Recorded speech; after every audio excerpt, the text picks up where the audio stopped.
মাগো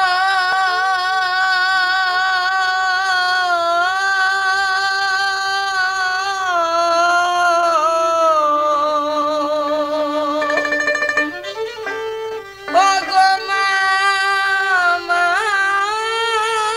মা মাগো মা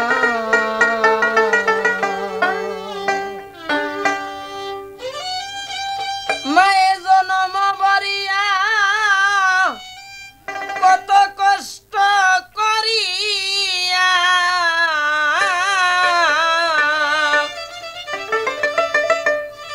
মায়ে জনম বরিয়া কত কষ্ট করিয়া পিন্দিয়া গেলেন মায়ে সিরাতে না মাহাতে মার দুঃখের কথা বললে পুরায় না গো জননীর দুঃখের কথা বললে পুরায় না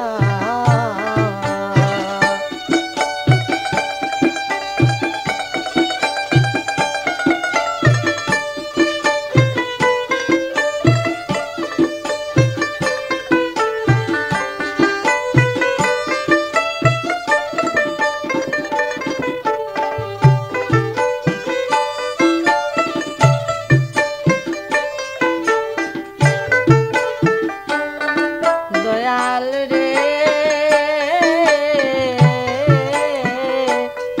মায়ে উম্মতের লাগিয়া জীবন গড়িয়া কত দুঃখ কষ্ট করে চাইতেন না কানা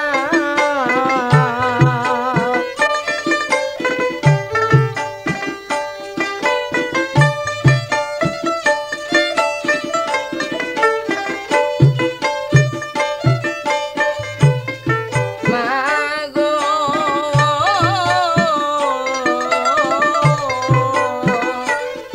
মায়ে কত কষ্ট করিয়া উমর বরিয়া উম্মতের লাগিয়া চাইতেন না কানা কারণ বাবার কথা মনে আছে উম্মতের আছেন কাছে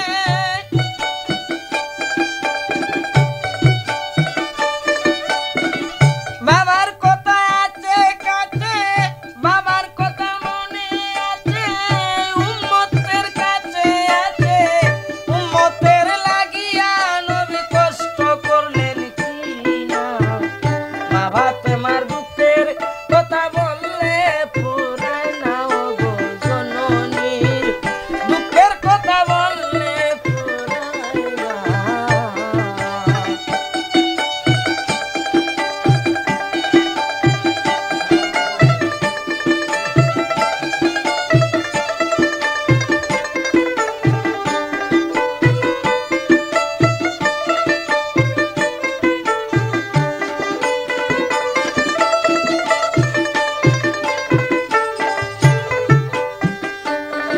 দয়াল রে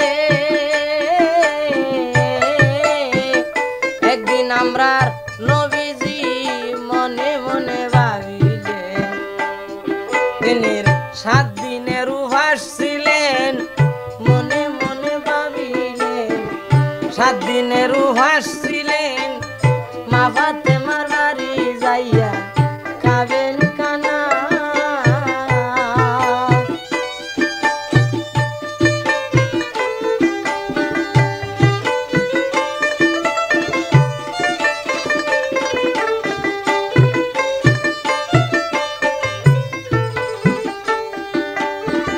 পেটে পাথর বাঁধিয়া রওনা দিলেন করিয়া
আশারি সঙ্গে হলো আরেক ঘটনা।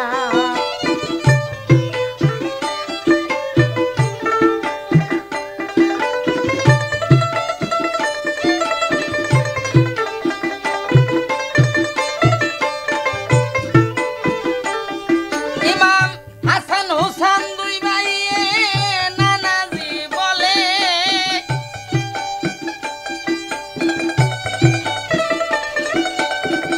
হাসান হুসাইন দুই ভাইয়ে নানাজি বলে, নবীজির গলে দইরা জুড়লেন কান্দনা।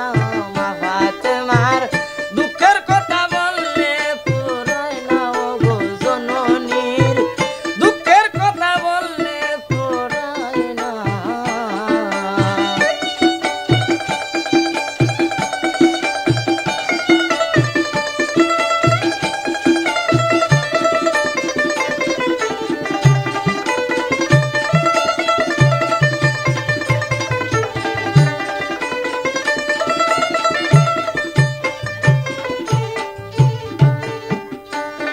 দয়াল রে দুই ভাই নানার কাছে কই বুঝাইয়া, ওগো নানা জান শুনিয়া 5 দিন ধইরা আমরার পেটে নাই দানা। নানার কাছে যায় বলিয়া, ওগো নানা জান শুনিয়া 5 দিন ধরিয়া আমরার পেটে নাই দানা। দয়া করে আপনি আসিলেন যদি বলিলেন, আসিলেন আসিলেন চলিয়া যাইতেছি বলিয়া,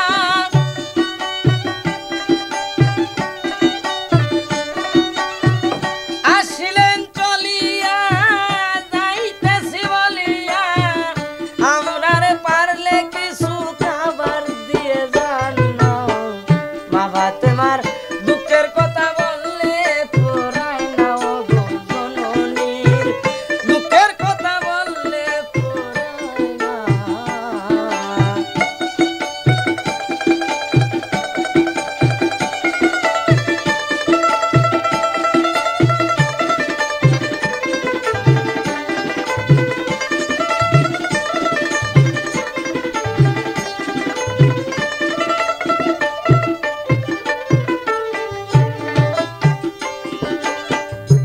নবী এই কথা শুনে দুই ভাইয়ের কাছে বললেন যে ভাইরা, তোমরা 5 দিন ধরে অনাহার আর আমি 7 দিন ধরে অনাহার। এই দেখো আমার পেটে পাথর বাঁধা আছে, আমি অনেক আশা করে এসেছি।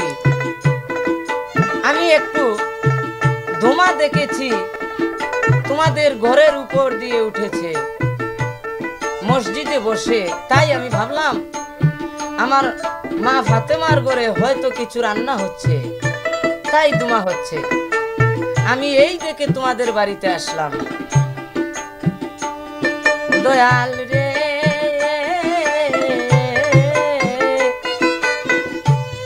তখন দুই ভাই এই কথাই শুনিয়া ঘরেতে যান চলিয়া, যাইয়া মা ফাতেমার কাছে করলেন জিজ্ঞাসনা। এই কথা শুনিয়া ঘরে গেলেন চলিয়া, মা ফাতেমার কাছে তখন করেন জিজ্ঞাসনা। দুমা কিসের উঠিল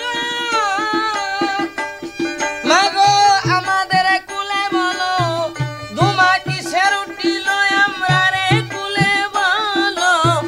মা ফাতেমার কথা শুনে জুড়লেন কান্দনা। জননীর দুঃখের কথা বললে পুরায় না ওগো, মা ফাতেমার দুঃখের কথা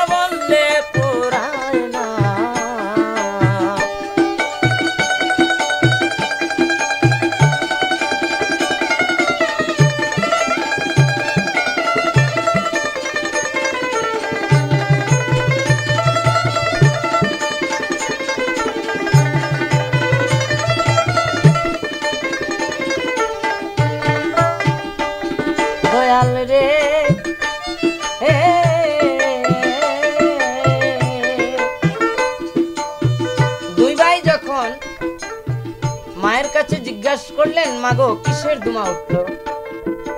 তখন মায়ে কান দিয়া জান কইয়া শুনে লো বসিয়া, আমার কলিজার আগুন তোমরা বুঝবে না। মায়ে কান দিয়া দুই ভাইয়ে জান বলিয়া, আমার কলিজার আগুন তোমরা জানো না। কলিজার তোমায় উঠে বলিতেছি তোদের,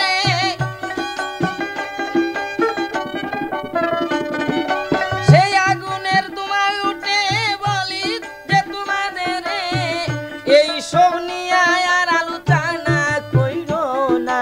জননীর দুঃখের কথা বললে পুরায় না গো মাহাতে মার, দুঃখের কথা বললে পুরায় না।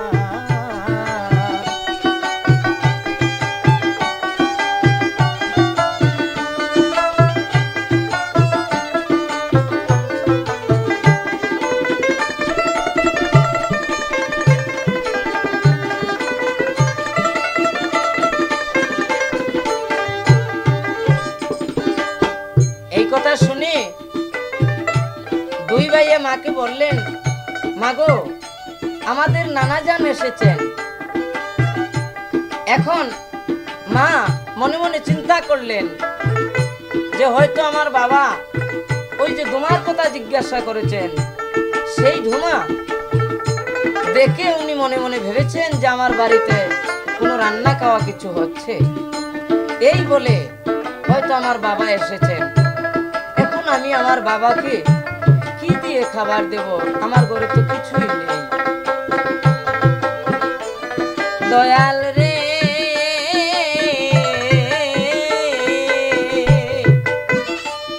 মায়ে কাঁদিয়া কাঁদিয়া হযরত আলী রে জান বলিয়া, একটা কথা যাও শুনিয়া করি বর্ণনা।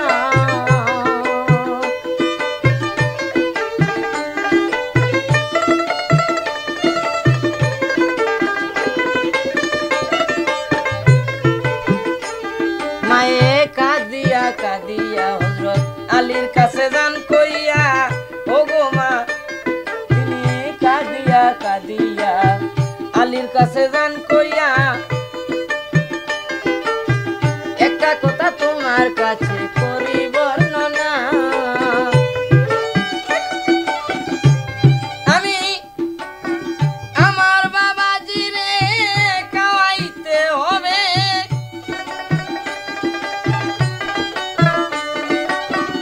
আমার বাবাজিরে খাওয়াইতে হবে, কি করিয়া খাওয়াইব একটা চিন্তা করো না। জননীর দুঃখের কথা বললে পুরায় না গো ভাতে মার।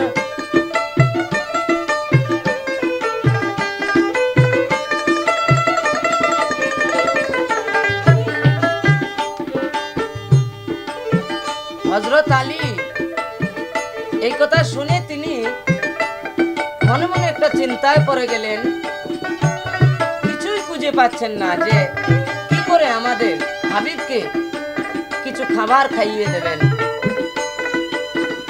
তখন মা ফাতেমায় হঠাৎ করে বললেন যে স্বামী আমার একটি কথা শুনেন, আপনার একটি পুরাতন চাদর আছে, সেই চাদর কানে নিয়ে আপনি বাজারে চলে যান, যাই হয় কিছু তো বিক্রি হবে, সেই দিয়ে দেখবো চেষ্টা করে আমার বাবাকে কিছু খাবার খাইয়ে দিতে পারে কিনা। দয়াল রে, মায়ে এই কথা বলিয়া চাদর দিলেন আনিয়া, হযরত আলী চাদর নিয়া করলেন রুয়ানা। মায়ে এই কথা বলিয়া চাদর দিলেন আনিয়া, চাদর কানা নিয়া করলেন রুয়ানা। চাদর নিয়া বাজারে গেল, শ্রোতা বন্ধু বলো,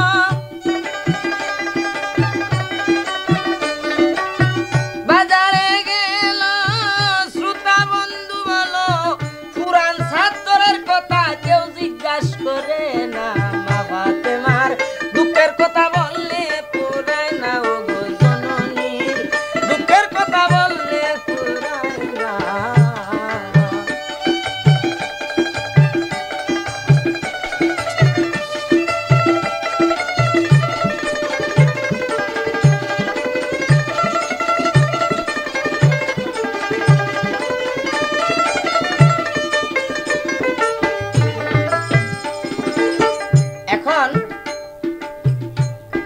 এই বাজার ভরা নতুন চাদর, পুরান চাদরের কথা কে জিজ্ঞাসা করবে?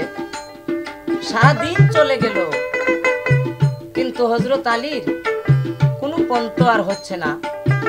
এখন উনি মনে মনে ভাবলেন যে আমি চাদর কানা নিয়ে এখন বাড়িতেই চলে যাব। দয়াল রে,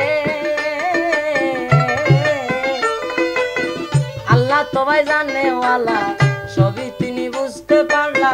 জিব্রাইল রে ডাইকা কইলা হও না রোয়ানা।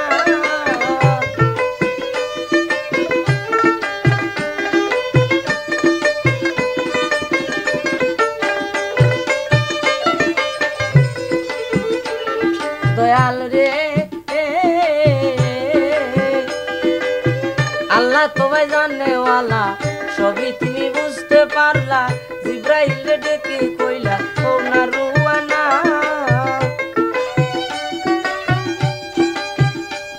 তুমি খরিদ্দার সাজিয়া ব্যস্ত ধরিয়া,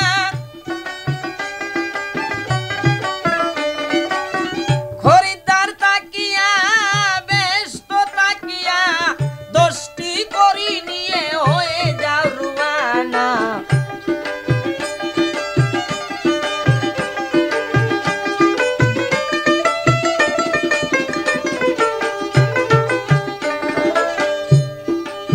যখন জিব্রাইল আলাইহিস সালাম শুনলেন এই কথা শুনে, ওই তিনি বেহেশত থেকে 10টি করি নিয়ে আস্তে আস্তে পৃথিবীর দিকে রওনা করলেন। আর হযরত আলী এই দিকে চাদরখানা আবার হাতে নিয়ে গেলেন। উনি ভাবলেন বাড়িতে চলে যাবেন। এই সময় জিব্রাইল উনি সেই 10টি করে নিয়ে আল্লাহু বলে আমাদের হযরত আলীর সামনে দাঁড়ালেন। দয়াল রে, জিব্রাইল হযরত আলীর সামনে দাঁড়াইয়া যাইতেছেন বলিয়া, তোমার চাদরের দাম আমায় বলো না।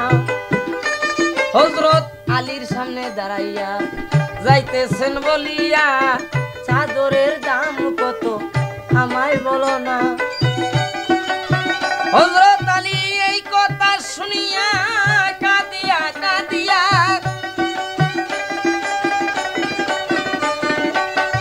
এই কথা শুনিয়া কাঁদিয়া কাঁদিয়া, মনে মনে একটি কথা করলেন ভাবনা। জননীর দুঃখের কথা বললে ফুরায় না গো মা ফাতেমার, দুঃখের কথা বললে ফুরায় না।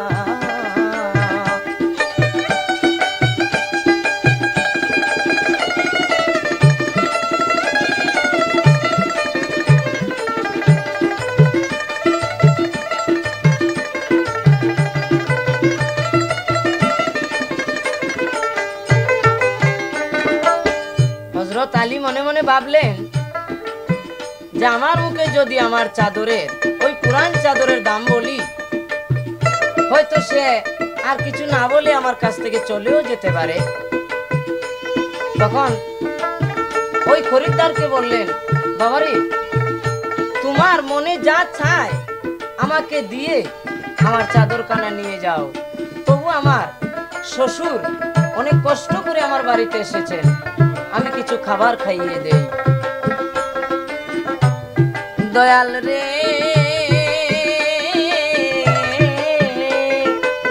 জিব্রাইল এই কথা শুনিয়া আলী রে জান বলিয়া, তোমার চাদরের নাম শুনিয়া লও না।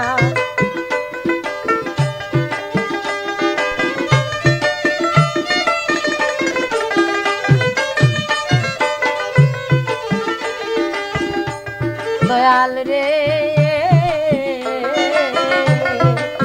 জিব্রাইল এই কথা শুনিয়া আলী রে জান বলিয়া, তোমার চাদরের দাম শুনিয়া লও না। তোমার চাদরের দাম কত শুনিতে হয় সমুদয়, চাদরের দাম কত আমার বলিতে হয়। ভুল হইলে আমায় করবেন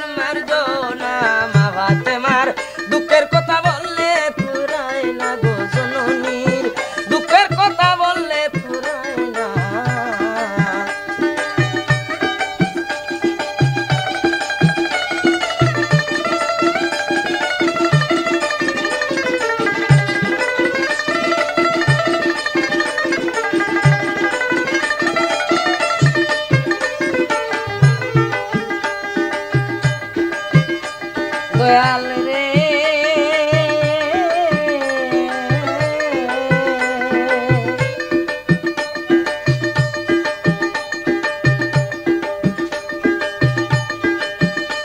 জিবরাইল বললেন যে বাবা রে, তোমার এই চাদরের দাম আমি 10টি কড়ি নিয়ে এসেছি। তুমি এই 10 কড়ি দিয়ে তোমার চাদরখানা আমার কাছে বিক্রি করবে? দয়াল রে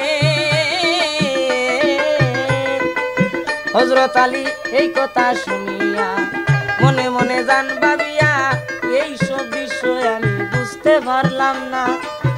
এই কথা শুনিয়া মনে মনে জান ভাবিয়া এই সব বিষয় আমি বুঝতে পারলাম না। এই বাজার জুড়িয়া নতুন চাদর যায় রইয়া, এই বাজার জুড়িয়া নতুন চাদর যায় রইয়া, দুই করিও কেউ দাম করলো না। মা ফাতেমার দুঃখের কথা বললে পুরায় না গো জননী।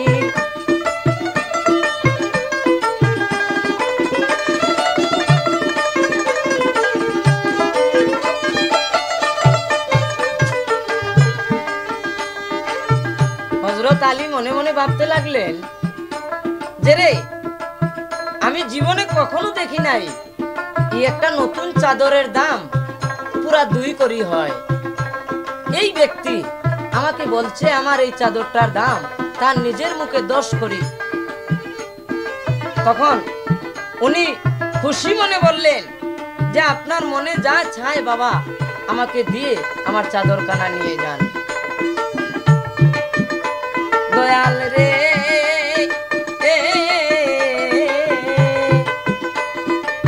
বেহেশতি 10 কড়ি যখন দিল, হযরত আলী হাতে তুলে নিল। 10 কড়ি যখন দিল, হযরত আলী হাতে তুলে নিল। 10 কড়ির ওজন সইতে পারেন না। তিনি মনে মনে জান ভাবিয়া 10 কড়ি হাতে নিয়া, মনে মনে জান ভাবিয়া 10টি কড়ি হাতে নিয়া বললেন তার লেখা কি দেখতে হয় কি না।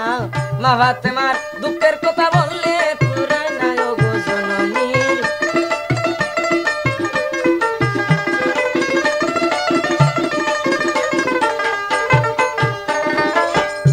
হযরত আলী এমন খুশি হলেন, ওই 10 কড়ির মধ্যে যে তিনি চিনে ফেলেছেন সেটি যে ওই বেহেশতি কড়ি।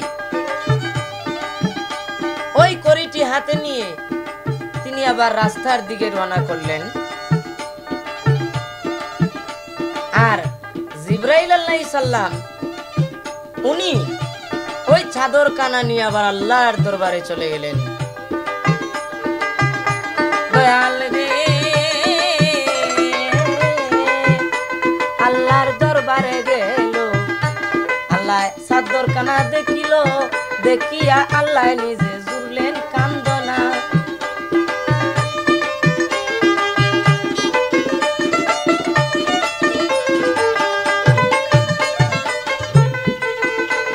আবার চাদরখানা রাখিয়া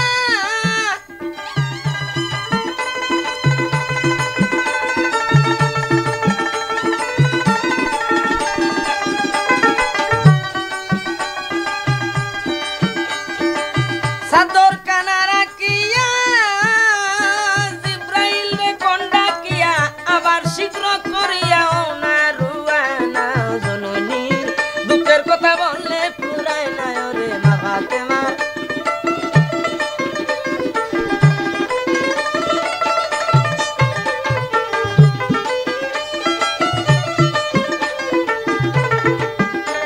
আবার আল্লাহ তাআলা জিবরাইল আলাইহিস সালাম কি বললেন, তুমি আবার চলে যাও। এখন একটি ফকিরের বেশ ধরে। হযরত আলী অনেক খুশি হয়ে বাড়ির দিকে রওনা করেছেন। একটা ফকিরের বেশ ধরে তুমি তার সামনে দাঁড়াবে, দাঁড়িয়ে বলবে যে আমি 14 দিনের অনাহার, আমাকে যদি পারেন হযরত আলী কিছু খাবার দিয়ে দেন। দয়াল রে জিব্রাইল এই কথা শুনিয়া ফকিরের বেশ ধরিয়া হযরত আলীর সামনে তিনি করলেন রওনা। যাইয়া ধীরে ধীরে যান কইয়া হযরত আলী যান শুনিয়া, ধীরে ধীরে যান বলিয়া হযরত আলী যান শুনিয়া 14 দিন ধরিয়া খাইছি না কানা, মা ফাতেমা দুঃখের কথা বললে পুরায় না, ও গো জননীর দুঃখের কথা বললে পুরায় না।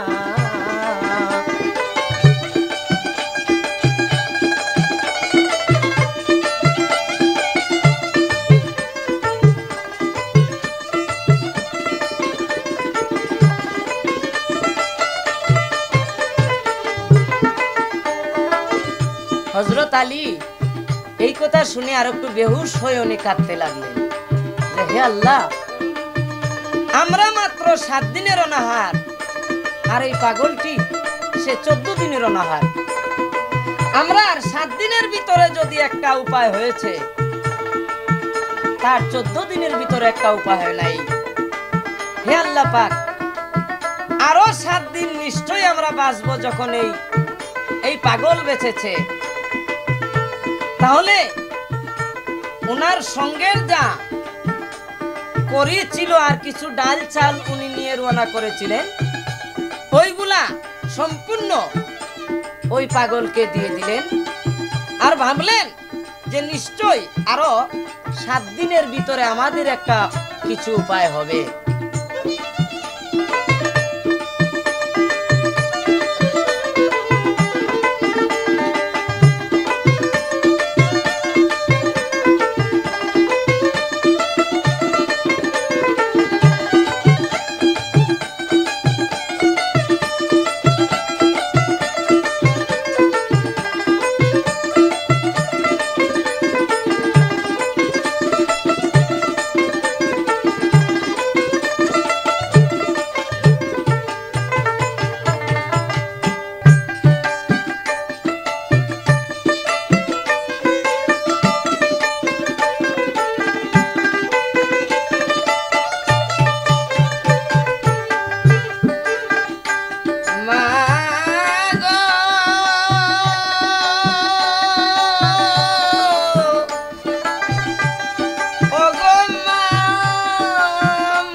হযরত আলী যখন এই কথা ভাবলেন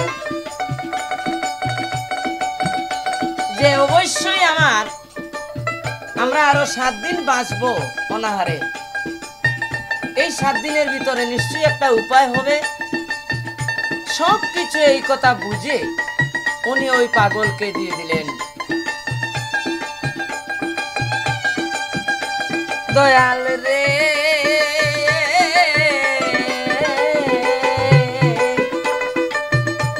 পাগলা সকলে নিয়ে গেল, আল্লাহর কাছে পৌঁছিল, সকলে নিয়ে গেল, আল্লাহর কাছে পৌঁছিল। এই দিকে হযরত আলী বাড়ির দিকে রওনা।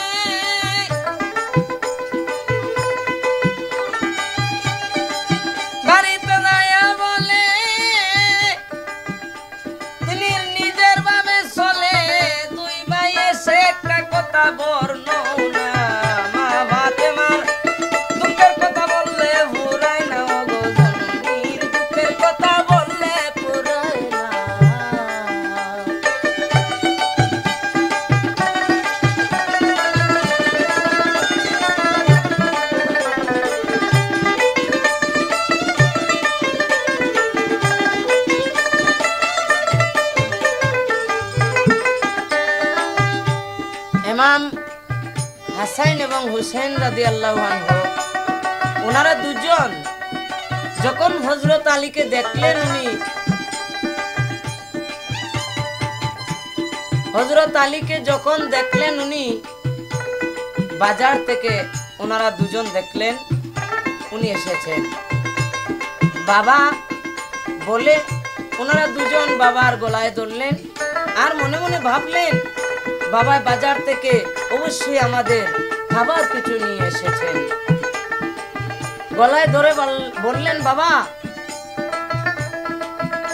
দয়াল রে,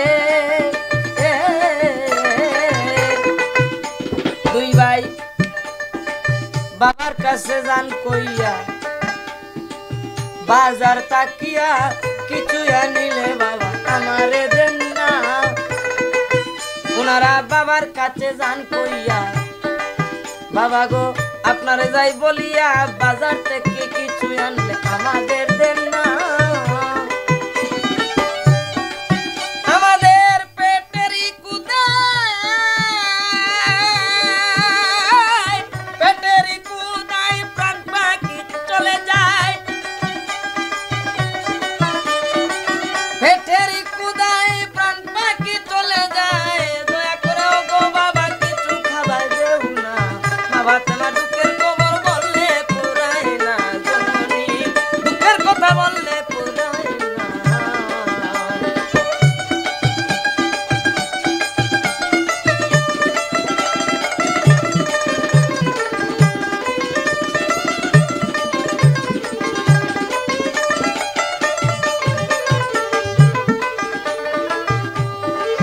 হযরত আলী রাদিয়াল্লাহু আনহু মনে মনে ভাবলেন যে আমার এই দুইটি ছেলে যে খাবার চেয়েছে আমি কি এখন ওদেরকে দেব। এই কথা মনে মনে তিনি যান বলিয়া কান্দন দিলেন জুড়িয়া, এই কথা মনে মনে তিনি যান বলিয়া কান্দন দিলেন জুড়িয়া। দুই ছেলের কোথায় থেকে দিবেন খানা,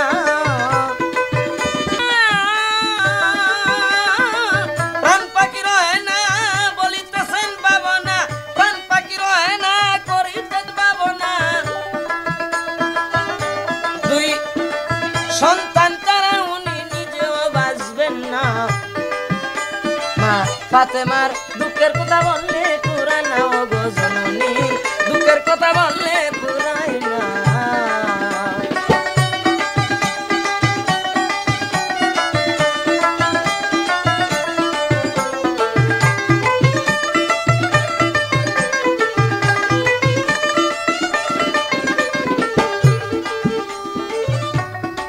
যাই হোক, হযরত আলী এখন ভাবলেন দুইটি বাচ্চাকে উনি কি দিয়ে বুঝ দিবেন। একটা বুঝ দিয়ে দিলেন যে শোনো, আমি যখন ওই চাদরখানা বিক্রি করলাম এই সঙ্গে সঙ্গে একটি পাগল এসে বলছে সে নাকি 14 দিনের অনাহার। এই কথা শুনে আমার সঙ্গে যা বাজার ছিল যা করেছিল আমি ভাবলাম আরো 7 দিন তো আমরা বাঁচবো, এই 7 দিনের ভিতরে নিশ্চয়ই একটা উপায় হবে। এই কথা ভেবে ওই পাগলকে আমার কাছে যা ছিল করি এবং খাবার সব ওই পাগলকে দিয়ে দিয়েছি। দয়াল রে,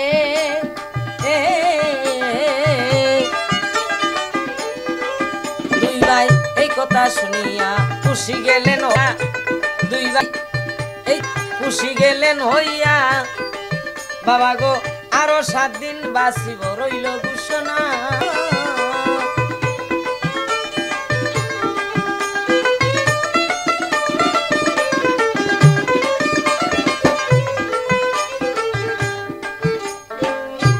আরো 7 দিন বাঁচিব, আরো 7 দিন বাঁচিয়া তোমার শুনতে হলো, এর ভিতরে আমরা উপায় হবে কি না। মা ফাতেমার দুঃখের কথা বললে পুরায় না, ও গো জননী দুঃখের কথা বললে পুরায়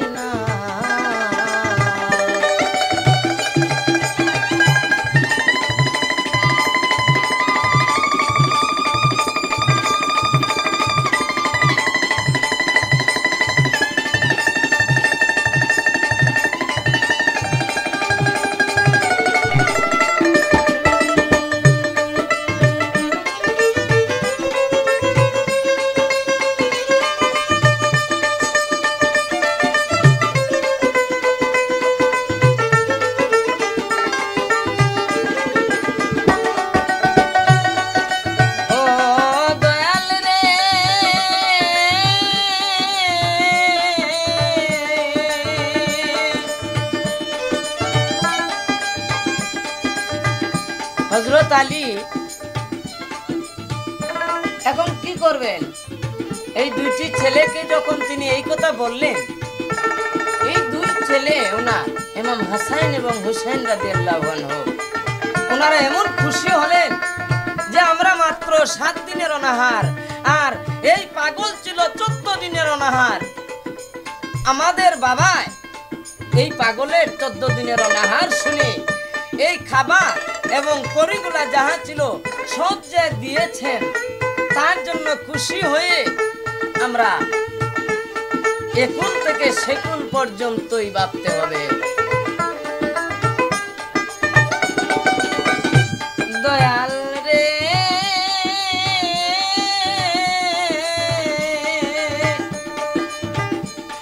এই কথা দুই ভাইয়ে জান ভাবিয়া, বাবাই চিন্তা করিয়া মা ফাতেমার কাছে তিনি হইলেন দুয়ানা।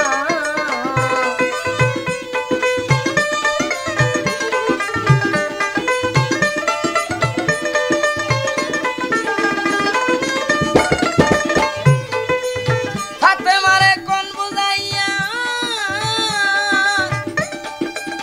মা ফাতেমা দেখিয়া অনেক খুশি হইয়াছিলেন, শুনেন ঘটনা। মা ফাতেমার দুঃখের কথা বললে পুরায় না গো জননী, দুঃখের কথা বললে পুরায় না।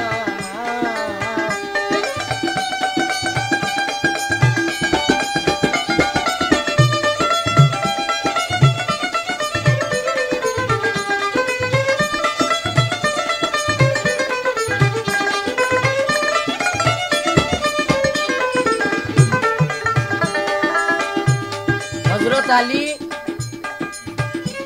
করমুল্লাহ রাদিয়াল্লাহু আনহু উনি মা ফাতেমার কাছে বললেন, বিবি গো, যখন আমি এই 10 কড়ি দিয়ে চাদরখানা বিক্রি করে রাস্তাতে আসি, একটা পাগলে বলল সে 14 দিনের অনাহার। আমি মনে মনে ভেবেছি আমরা যখন 7 দিনের অনাহার, এর ভিতরে একটা উপায় হয়েছে, সে 14 দিনের অনাহার, আমরা আরো নিশ্চয়ই আরো 14 দিন বাঁচবো, এর ভিতরে আমাদের একটা কিছু হবে। এই কথা মনে মনে ভেবে এই একটি পাগল অনাহার বলল, তাকে আমি যা ছিল আমার সঙ্গে সব দিয়ে দিলাম। দয়াল রে মা ফাতেমা এই কথা যখন শুনিলেন, তিনি বুঝিতে পারিলেন এই সব হলো সব আল্লাহর বর্ণনা। দয়াল রে মায়ে এই কথা যখন শুনিলেন, মনে মনে ভাবিলেন এই সব সকল কিছু আর না আল্লাহর বর্ণনা।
তিনি সজিদায় পড়লেন, আল্লাহর পৃথিবীটা তিনটা জাকি নিল, নেওয়ার সঙ্গে দেখলেন আর একটা জাকি দিলে আর এই পৃথিবীর হবে না।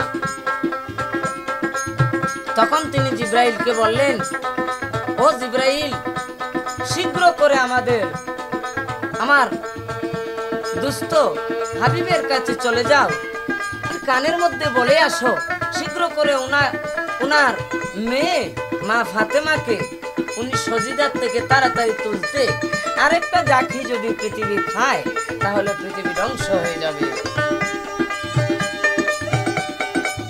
দয়াল রে,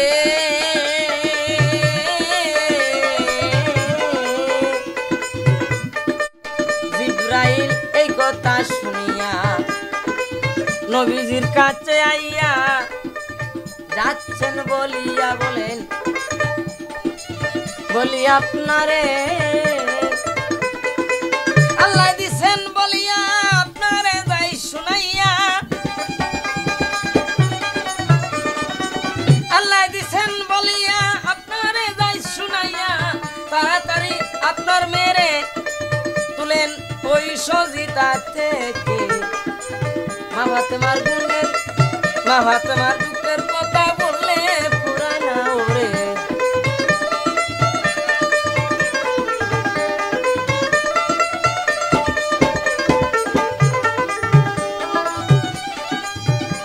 আমাদের নবী যখন এই কথা শুনলেন, তাড়াতাড়ি ওনার আসন ছেড়ে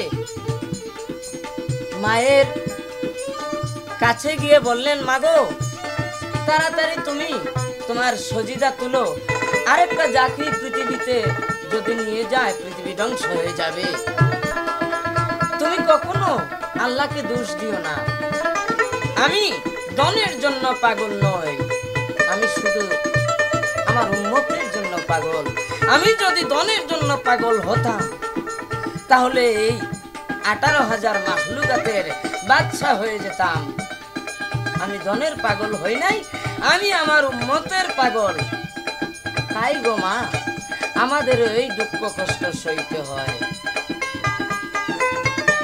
দয়াল রে, মায়ে এই কথা শুনিয়া সজিদা থেকে উঠিয়া, এই কথা শুনিয়া সজিদা থেকে উঠিয়া, শুনিন আমার ভাই বন্ধুগণ করি বর্ণনা।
জননী নাই রে যার ত্রিভুবনে তার কেহ নাই রে মায়ের মতো আপন কেহ নাই রে মায়ের মতো আপন কেহ নাই মা জননী নাই রে যার ত্রিভুবনে তার কেহ নাই রে আপন কেহ নাই রে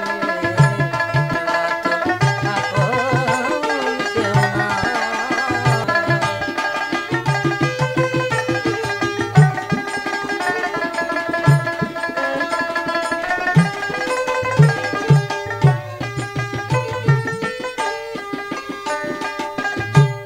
এই দুনিয়ান মেলে মাগো তোমায় দেখেছি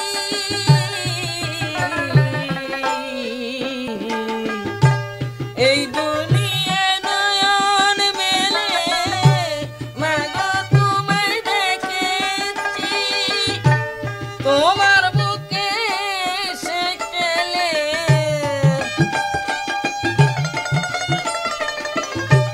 তোমার বুকে সে গেলে তোমার কথাই শিখেছি তাই তো বলি তুমি বিনে মরণে কেউ নাই মাগো তোমার মতো আপন কেহ নাই মাগো তোমার মতো আপন কেহ নাই মা জননী নাই রে যার ত্রিভুবনে তার কেহ নাই রে মায়ের মতো আপন কেহ নাই রে মায়ের মতো আপন কেহ নাই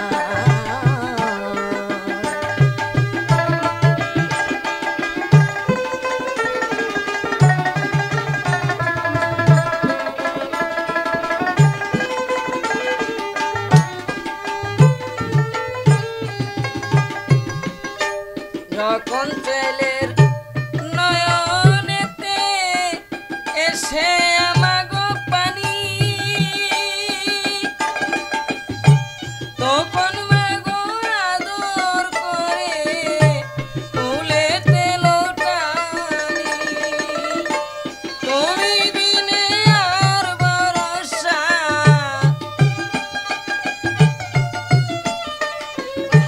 তুমি বিনে আর ভরসা জগতে তো নাই মায়ের মতো আপন কেহ নাই রে মায়ের মতো আপন কেহ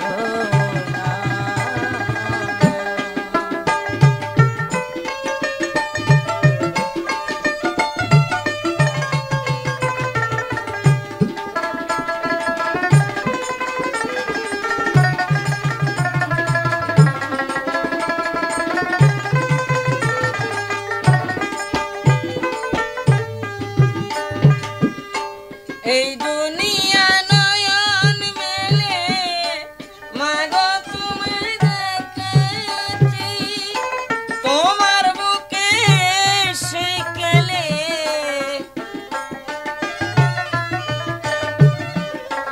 এই দুনিয়া নয়ন মেলে মাগো তোমায় দেখেছি তোমার বুকে সে কেলে তোমার কথাই শিখেছি তাই তো বলি তোমার বিনে দরদি কেউ নাই মাগো তোমার মতো আপন কেহ নাই মাগো তোমার মতো জরুরি কেউ নাই